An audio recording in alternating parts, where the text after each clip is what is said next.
Welcome to the Mastery of Being podcast. If you think about coaching, be it life coaching, executive coaching, personal development, everyone uses the wheel of life. It's got about 8 segments, from personal to relationships to career to finance, etc. Because it's dealing with all the segments that we see in our lives. But what's really missing from the wheel is the hub. What drives the wheel? And that's where Mastery of Being sits. It sits at that center and it drives every single spoke on the wheel. Today I'm joined by Tiana and Reggie. Welcome. Thank you so much. Maybe to start is maybe one person, one or two people that come to your mind that have played a role in guiding your journey thus far.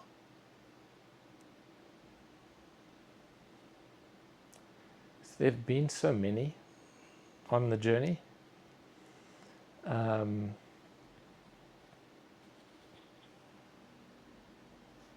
I would say that although I didn't meet Carl Jung, I've read more Carl Jung of his collected works than I think anything else. I've read all his collected works, like I've studied them.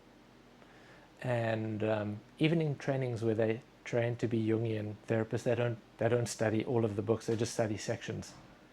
So Carl Jung, I think, has been quite a profound influence in the work I do, in my own journey.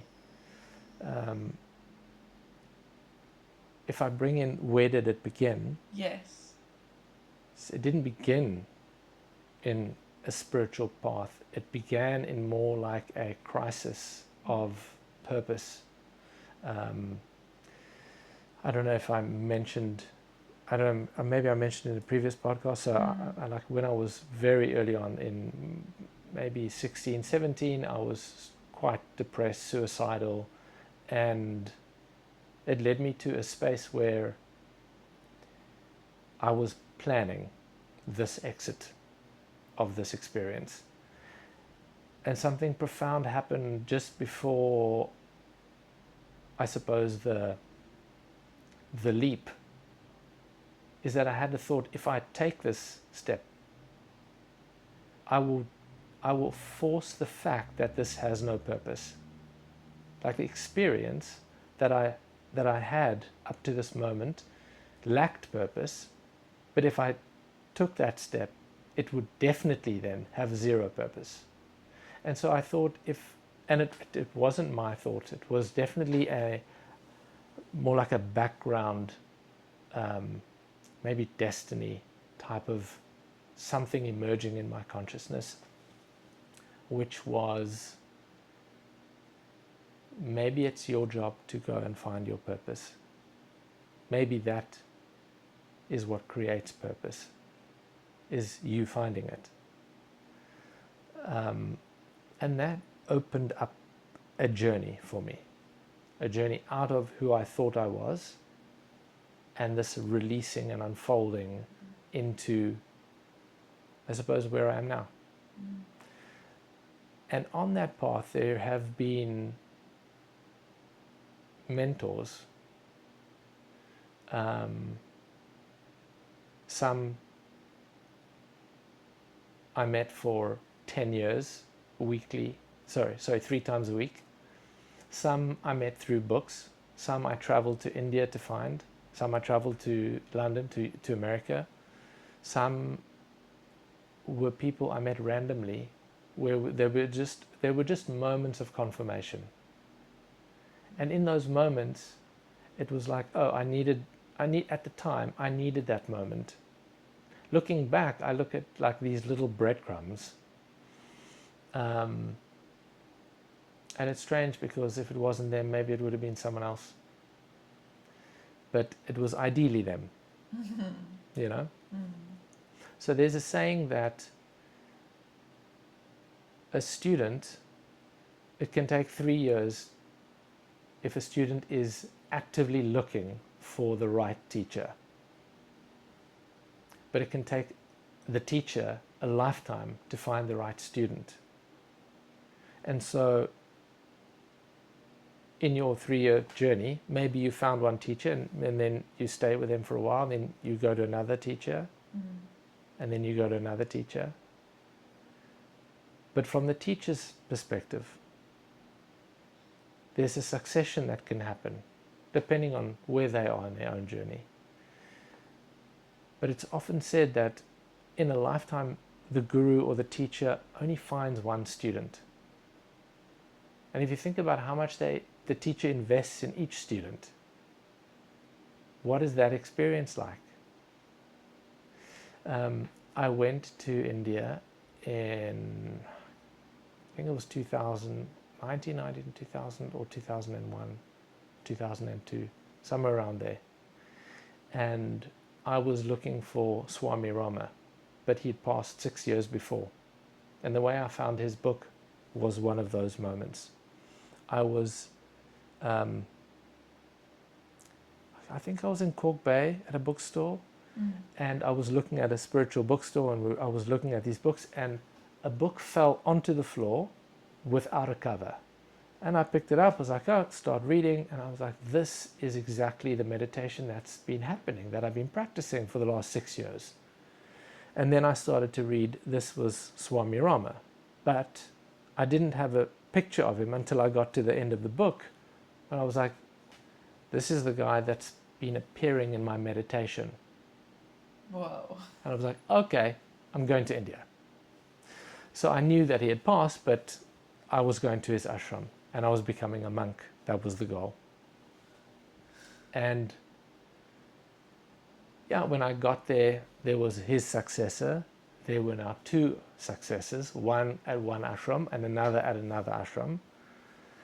Maybe they couldn't decide who was the actual successor, and so they started their own, And so I remember having these conversations with these gurus where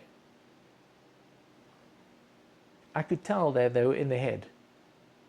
I was like, this guy's not grounded. He's leading all these people. What's happening here?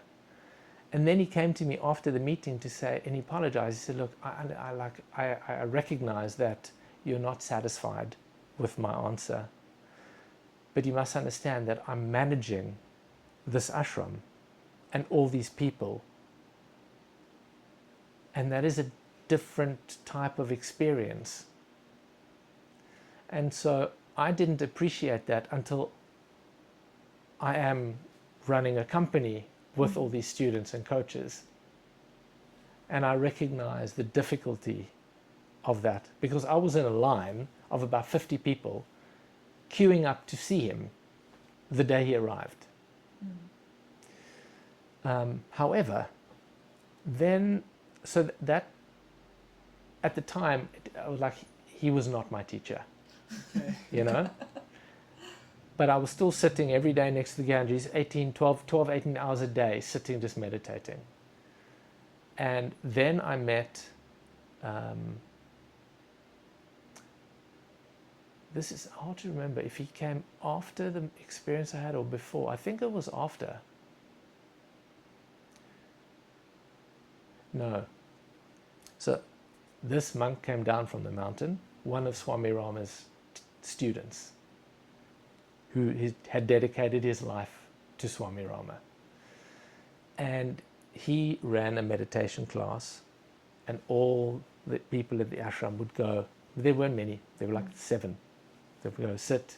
And I sat once and I was like, I can't do this guided meditation. I've been meditating now for like 7 years. This is not going to lead me anywhere. And so I didn't, and I also couldn't sit like properly. I hadn't figured out the sitting technique yet. And I had very tight hips, so I couldn't sit. It was just, so I went to sit next to the Ganges every day. And I said, I had made this deal. I said, God, universe, I've looked for you everywhere. I've spent most of these last 7 years reading as much as I can, going to courses, doing as much as I can, meditating. I don't know where you are, can't find you. And the strangest thought occurred, but you're all-knowing, which means you know where I am. You know what I need. You know what I want. So you come to me. I tell you what I can do. I can sit here. And I will just stay here until you come. And so I did. And so I had this 7 days of real dissolving and unfolding. I'll go into that another time, but because it's profound experiences which led to me, Warren, dying. There was no more Warren. There was just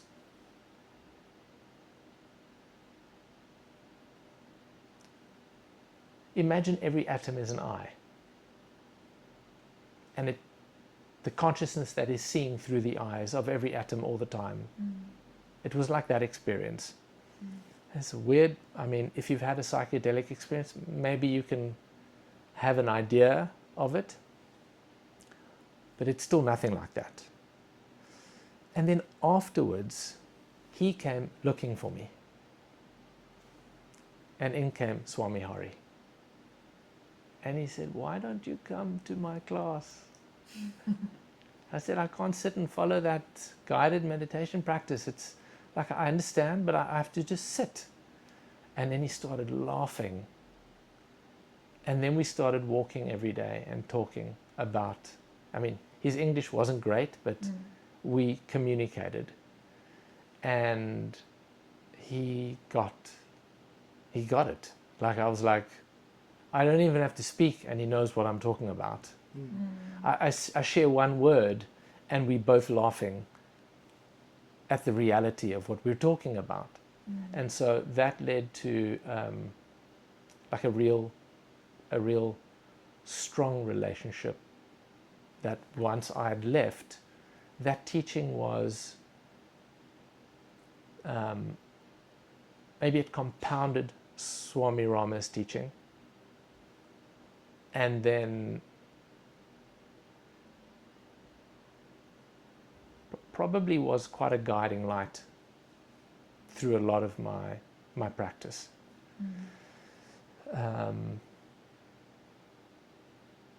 The one day said to me, I said, "Okay, but now what?" Like, so this is here, but now what? I can just sit here forever until I die physically. Maybe that has some value at some other level. But I feel like my destiny isn't here. Like, something tells me I need to go home, back to where I live, where I grew up. I need to get married. Need to maybe have children.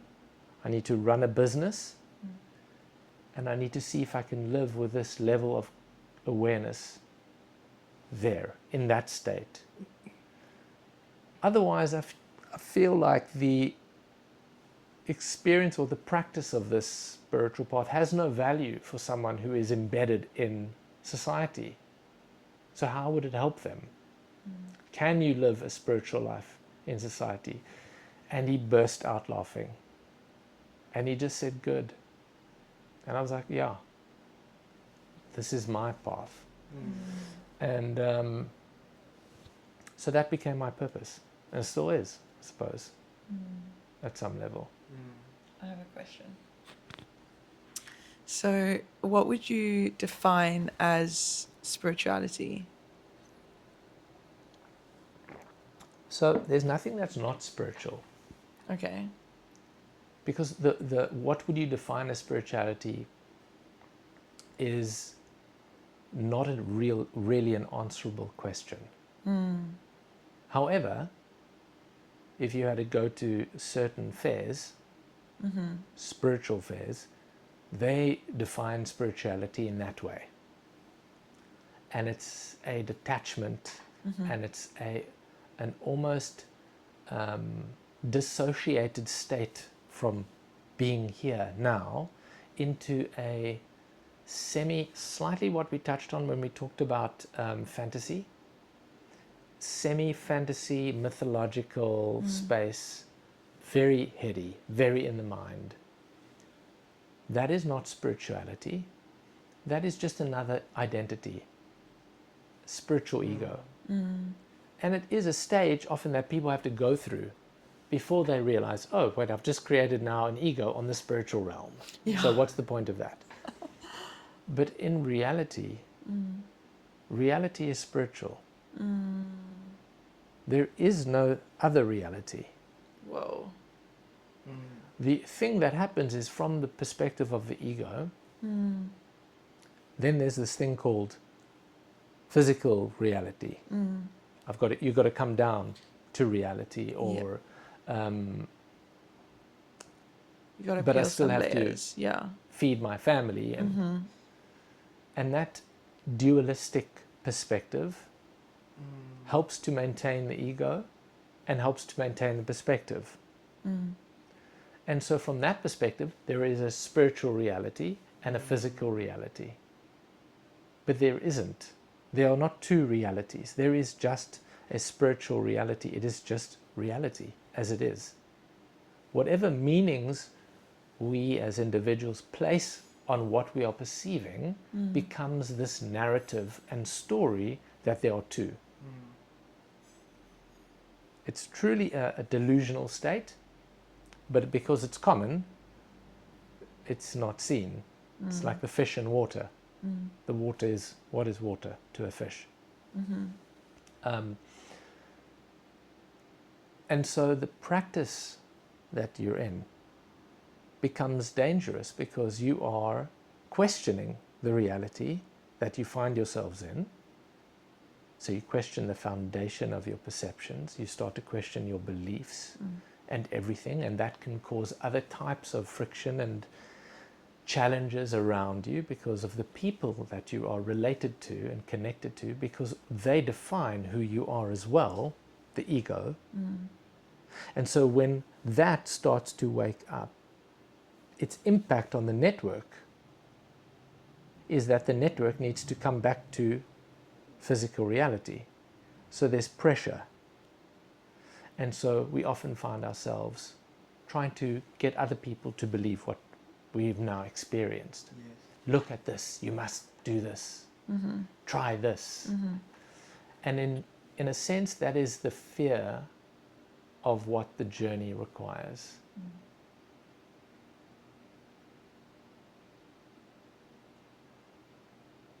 Because it's really a solitary path.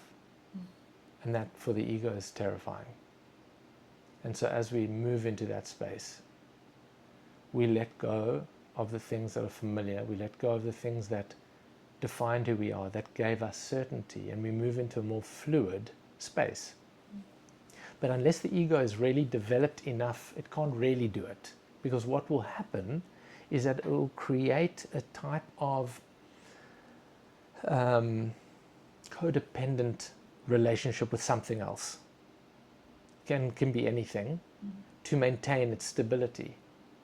And in those instances, it's spirituality, like you described it, or whatever it is, religion or something else, or a group.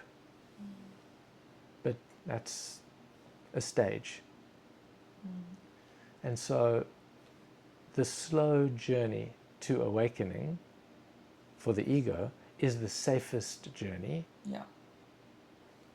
Because then realization happens quite naturally.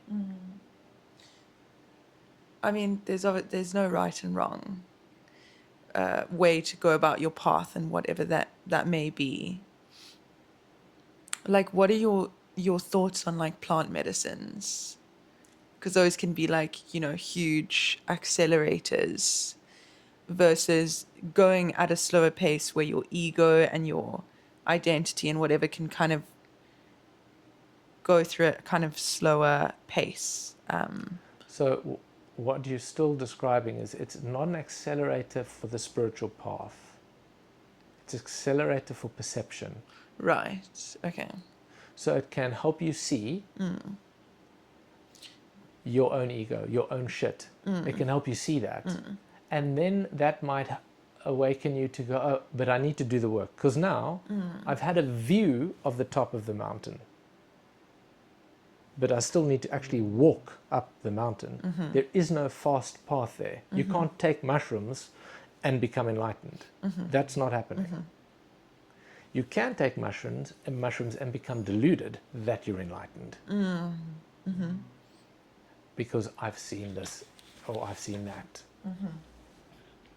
Yeah, I was listening to a bit of Ram Dass recently with that sort of Harvard, with the growth of psychedelics in that space, Timothy Leary and Ram Dass, and he speaks of going to India and giving a guru like a large dose. Bhagwan, yeah. Yes, and there's this analogy, he then spoke that maybe this is going to open the door into the room for you to look inside. But it's through that practice that you're actually going to be able to walk into that room and live and be in that room a bit longer. I think we do live in a time of quick fixes, wanting to get somewhere, and I think everything has its value in some sense, but it sounds important to keep that in mind. Yeah, especially for someone who's actually on the path, and to manage expectation for someone who isn't, who has a journey like that. Because what often happens is someone who doesn't have a spiritual practice, who doesn't have a grounded container for those experiences. They have this experience, then their ego death happens gradually, and they slowly go into a depression. And so that type of psychosis is quite open. Not psychosis, it doesn't have to be fully psychosis, but that type of experience is quite open and readily available to people who are not on the path, who are not consistently practicing becoming present, recognizing what perception is, recognizing their belief, trying to find who is having this experience. Because what you do in that moment is then you have the ego, the default mode network, which is how the brain has organized your sense of self, and then you have a single experience in perception, and because of the neuroplasticity in the brain, you have this ability to have that experience, and some things might get softer, but now you come back and the ego now has this reality and this reality. They can't exist together, so they collide. And in that collision, you are left picking up the pieces. Why it's useful to have a coach, a guru, a teacher, is that those experiences are then held in a container that is safe. Because if you think about alchemy, so Carl Jung talks about alchemy a lot, the container, the crucible, has to be stronger than the contents. Otherwise, what would happen? It's going to break. It'll melt out onto the floor. There's no value in that, other than teaching you need to have a good container. The next question that I feel arises from that is, so maybe also in the current world that we live in, where things are so accessible, where teachings are so accessible, where practices are so accessible, perhaps this danger of constantly hopping around, trying a bit of this, trying a bit of that, without going deep into anything.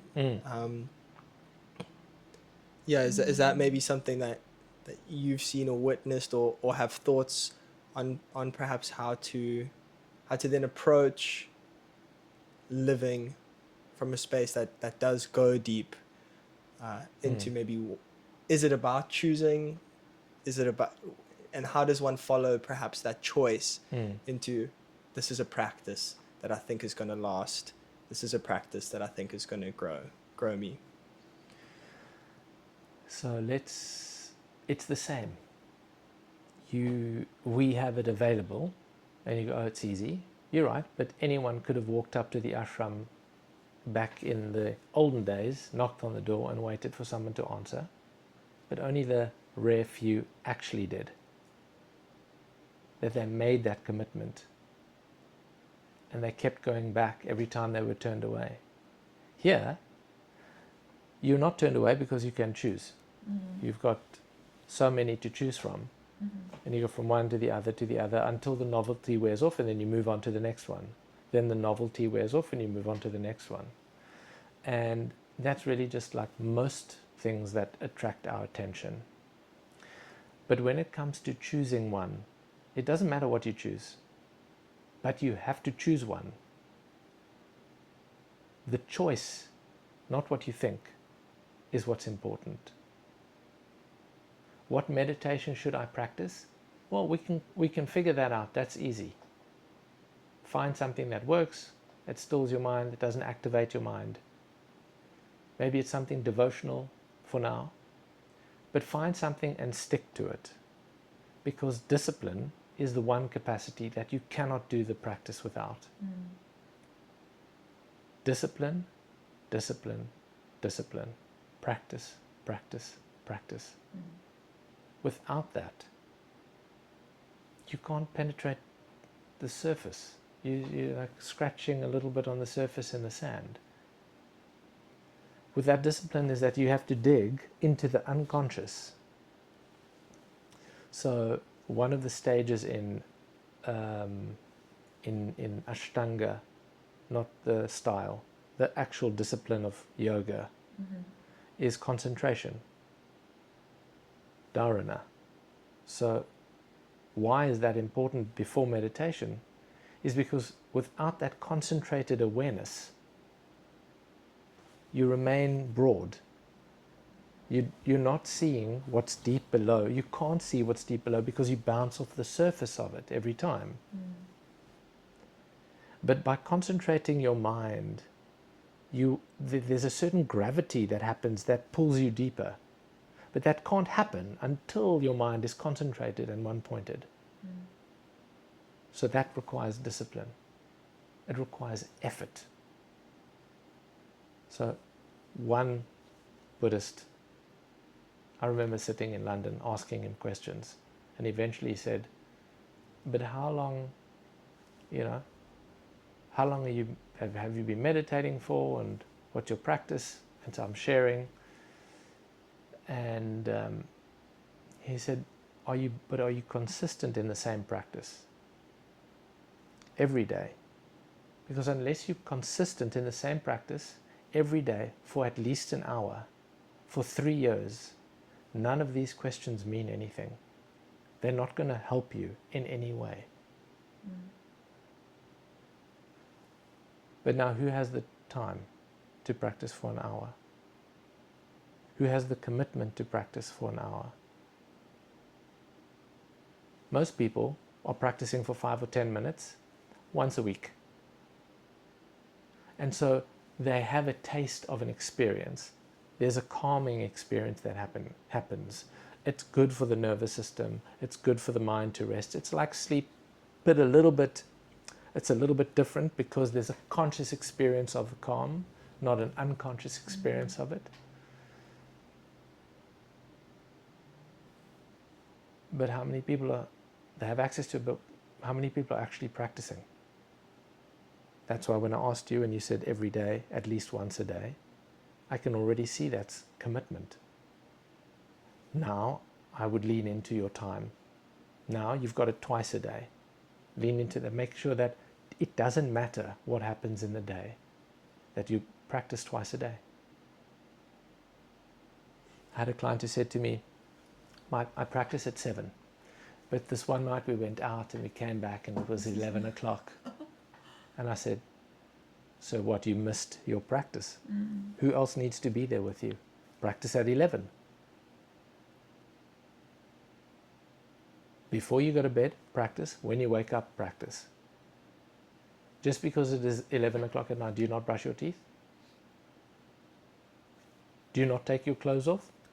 Do you not put your pajamas on and get into bed? I remember when I was still in my early 20s and I was still drinking alcohol, then I came home drunk And I was sitting down. I was like, I'm still going to practice. Even though I was like, oh my. Wow. And then I started to realize that this doesn't help my practice. And so it slowly started to fade. And then I noticed that what affected my practice became really important, because my practice was holy. It was very real, very important. Why? Because it helped everything else in my life. How I became with myself was how I was with others. It changed my relationships. It changes everything.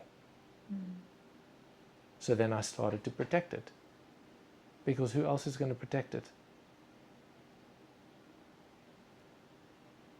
Only you. The responsibility is whose? Oh, Exactly. No one can do it for you. You must realize the truth within. No one else can do it for you. It doesn't matter how many books you read. I mean, you can see so many books. They all ultimately tell the same thing. Find the truth within you. So then the book says, if you don't find the truth within the first time by looking, what's there? Look what's there. What is there? And then they give you different techniques. How to deal with what's inside.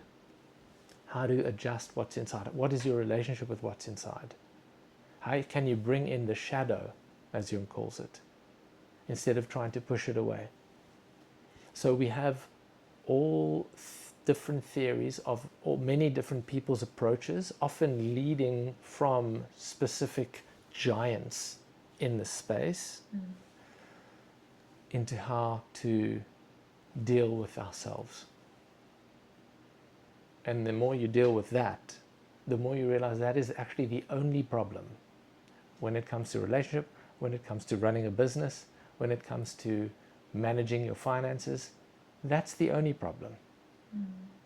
And if you learn to manage that properly, if you learn to understand what it is, the other problems disappear. Balance becomes a natural outcome of that self. Success is a natural outcome of that self. Have you ever seen a rose fail? No. What does that even mean? No. You plant it, it grows, it's a rose, and that's it. That's success. So what does that look like for a human? Yeah. If you have a dream, but is that not the seed of what is to come? And how much do you dedicate to that dream? How much are you distracted by other things, other nonsense? Or how much do you want that? Who wants that? Is that a dream or is that a desire?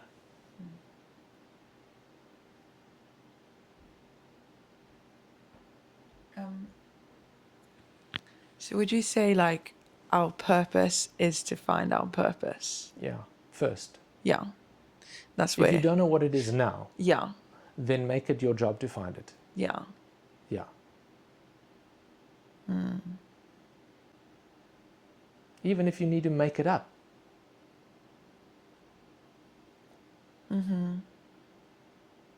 Because what is purpose?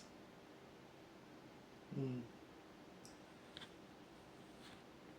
know Sam Harris, even just a short meditation, he mentioned that when one becomes truly present, the question of what is my purpose ceases to be. Exactly. Why? Well, a rose doesn't ask itself, Exactly. how can I be a rose? It just is a beautiful rose. It just is. Exactly. It is one and the same thing. Self and purpose, self and balance, self and being, self and truth, self and peace. It's the same thing. At the core of every problem is a lack of understanding of the truth of your being.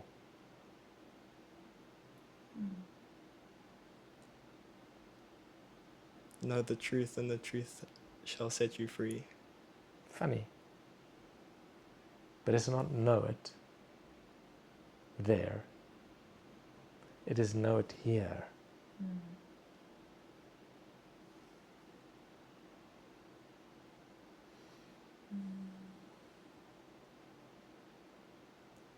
In a time where success is so readily exhibited, there's this idea of trying to get somewhere, achieve something, and Mm. a lot of us, at least I can speak for myself, is that feeling of, "Oh, I would like to be successful, or I at least want to be able to provide for the people around me and for myself." Why do people get to the point where there may be all this external success, but that success is hollow, it's devoid of something? Maybe you can speak a bit about that, and the pitfalls we can maybe get sucked into on that, let's say, career journey. So you must understand first for yourself, what is success? What does success mean to you? What is that? What is success? Is it a moment in time? Is it when you make your first million or billion? If it's that, then it's really short. It's just when you get there and then it's over. So what is success? Because if we think of the rose, the example that we used earlier, when is a rose successful? When it's a bud? When it's kind of opening? When it's dying? When the next one is growing? And so we have this idea of, I want to be someone. Who wants to be that someone is asking the question. They don't know who they are. How can you want to be that? It's like being in this room and saying, how do I get to 14 Cavalcade Road? It doesn't make any sense. But because we don't know who we are, that sense of being lost, then we look. Now we're looking outside. But there are these beliefs inside that it's not inside. So we look outside. But what happens when we look? We have this process of perception that will then project both the positive qualities that you're looking for and the negative qualities that you are suppressing onto the screen that you are seeing in front of you. And you will see someone that you think you want to be like. And you'll go, that's success, I want that. And you'll see someone else who you don't want to be like, and you'll go, that's my enemy. I don't like them. And what does that do for you? Well, it defines the ego. It says, I don't have, and I'm not like. Oh, well, that defines, well, this is who I am. But is that who you are? So we have to remove these layers, but tell someone to remove their layers in the middle of them trying to get to their goal. Tell someone to remove their layers, to look within, in the middle of an onslaught, a war, a fight, an argument.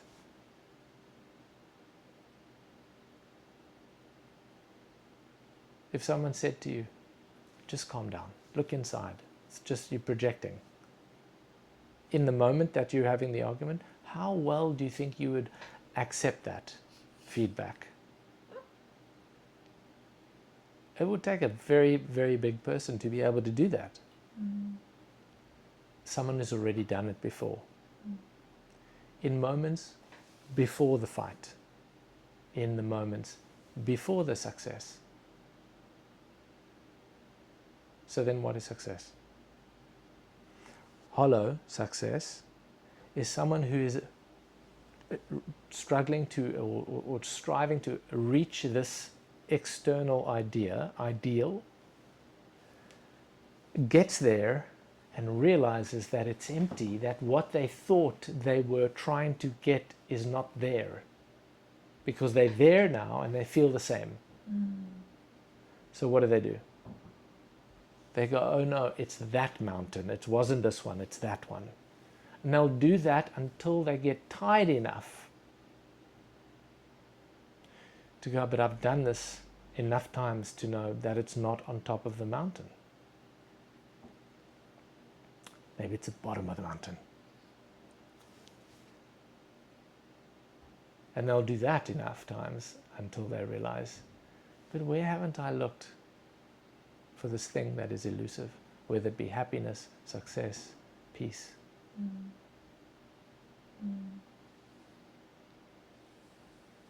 Yeah? Mm-hmm. Good. Good.